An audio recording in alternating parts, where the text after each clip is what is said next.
안녕하세요, 박 원장입니다. 오늘 소개해드릴 환자분은 70대 여자 환자분이신데 저희 병원에 오래된 보철물이 보기 싫고 좀 더 오래 쓸 수 있는 보철물을 원한다고 그러셔서 내원했습니다. 일단 환자분 사진을 보면은 전압 보철물이 다 되어 있는데 PFM 크라운과 PFM 브릿지로 연결된 보철물을 가지고 있었습니다. 사진을 보면은 보철물의 경계 부위 마진이라 그러는데 이 마진 부위가 잇몸이 퇴축되면서 마진 부위에 마모도 보이고 또 충치도 보이고 상당히 좀 보기가 싫죠. 입술이 가려진다 하더라도 크게 웃는 경우에는 이쪽이 다 보입니다. 그리고 충치 위험도 높아지고 좌측 사진입니다. 좌측 사진에서는 안쪽 부위에 이렇게 충치가 보이고 또 이쪽 라인도 메탈 라인이 다 보이죠. 좀 보기 싫죠. 오른쪽 라인을 보면은 오른쪽에도 충치가 보이고 이쪽에도 마모가 되면서 충치가 보입니다.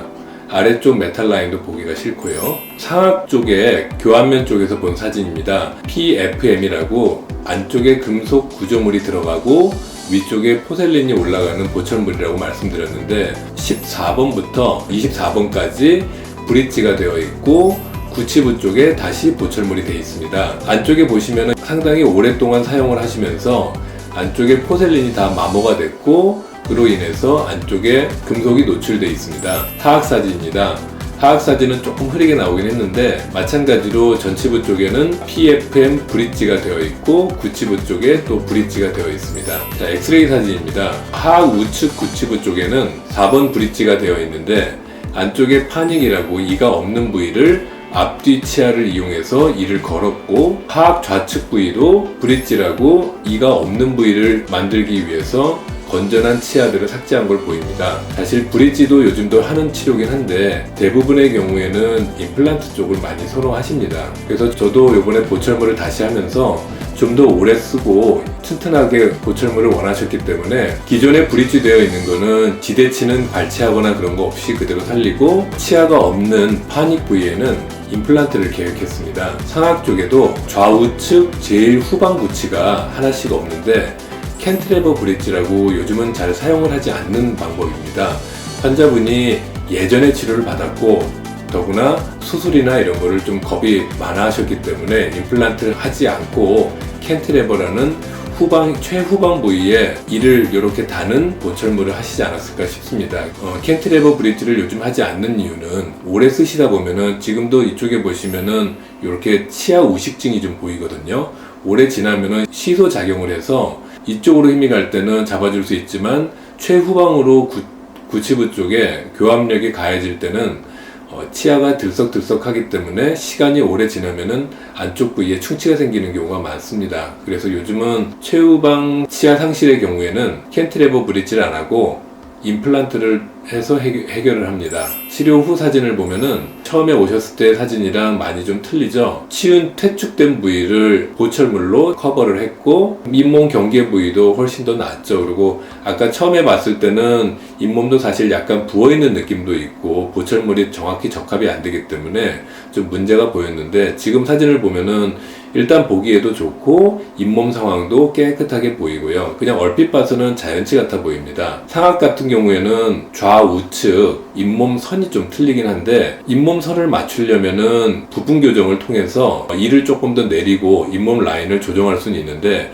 환자분이 연세도 있으시고 그 정도까지는 원하지 않는다 말씀하셔서 거기까지 진료 연장을 안 하고 잇몸선은 좀 안 맞지만 검은 라인 없애고 심미적으로 개선하는 쪽까지만 치료를 마무리했습니다. 하악도 보시면은 잇몸 라인이 정확하게 잘 맞고요. 상악도 보면은 잘 맞습니다. 그리고 PFM 브릿지를 안 쓰고 지르코니아 브릿지와 올세라믹이라는 안쪽에 금속 부분이 전혀 안 들어가는 신개념 보철물로 마무리했습니다. 자, 상악 사진입니다. 상악 교환면에서 좀 전에 처음에 사진 보면은 안쪽에 금속이 많이 노출이 됐었죠. 현재 보면은 금속띠가 아예 없지 않습니까?